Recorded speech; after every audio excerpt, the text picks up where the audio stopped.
Здравствуйте, в студии Николай Борисов и обзор чрезвычайных происшествий.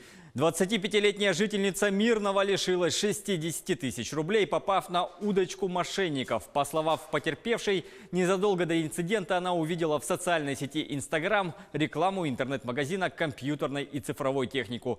Далее она расскажет сама. 12 марта 2019 года я увидела рекламу в Instagram, рекламу магазина, который занимается техникой. Я перешла по ссылке, изучила страницу, изучила сайт, были отзывы ВКонтакте. 13 числа я списалась с этой организацией посредством мессенджера WhatsApp. Они предоставили мне все данные, сказали, что предоставляют все документы, отчетность, высылают трек-номер. В общем, я приобрела у них телефон iPhone XS, при этом оплатив всю сумму по счету, который они мне выслали через мессенджер WhatsApp. 13 числа они мне выслали тот же трек-номер. Я отследила его, то есть посылка была отправлена. Через пару дней я проверила этот номер, посылка не двигалась.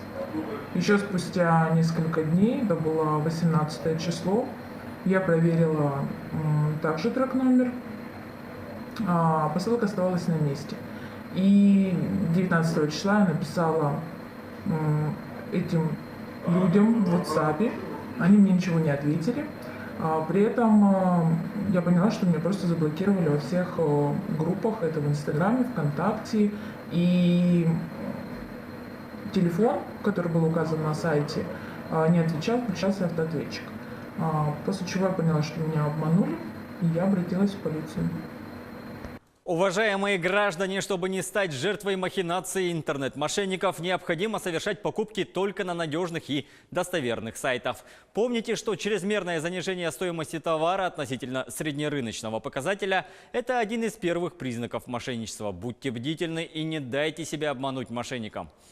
А в Анабарском районе обнаружили бешеного песца. В пробе его головного мозга нашли антиген вируса бешенства. Как сообщили в управлении Россельхознадзора по республике, песец был добыт в феврале. Экспертиза проведена в Якутской республиканской ветеринарно-испытательной лаборатории. 20 марта издан указ главы Якутии об установлении карантина по бешенству животных на территории Анабарского района.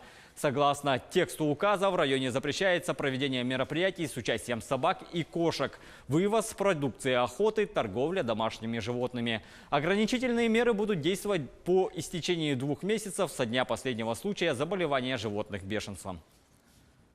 33-летний мужчина осужден за то, что ездил с правами, отпечатанными на принтере. Как сообщает прокуратура, 11 декабря прошлого года подсудимый, управляя автомашиной, был остановлен по требованию сотрудника ГИБДД.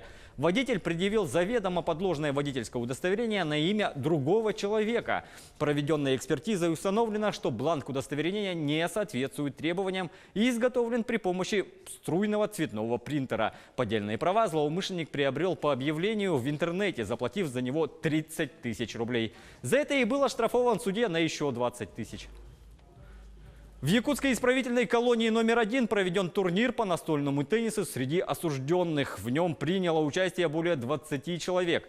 Соревнования проводились с целью популяризации здорового образа жизни у осужденных, обеспечения полезного досуга, а также более полного раскрытия их индивидуальных способностей. В результате упорной и интересной игры определились лидеры, между которыми и развернулась борьба за призовые места.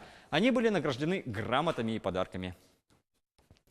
В федеральной повестке сотрудник ГИБДД, директор транспортного предприятия, специалист дорожного департамента и безработный продавали водителям больших грузов документы, якобы дающие права на проезд автомобилей по дорогам Воронежской области с превышением допустимой нагрузки. За некую зеленую табличку с печатью мошенники требовали от 12 тысяч рублей в месяц с каждого транспортного средства. За год они таким образом получили не менее 5 миллионов рублей. Возбуждено уголовное дело о мошенничестве в особо крупном размере. Устанавливаются сообщники подозреваемых и потерпевшие. На этом пока все. Берегите себя.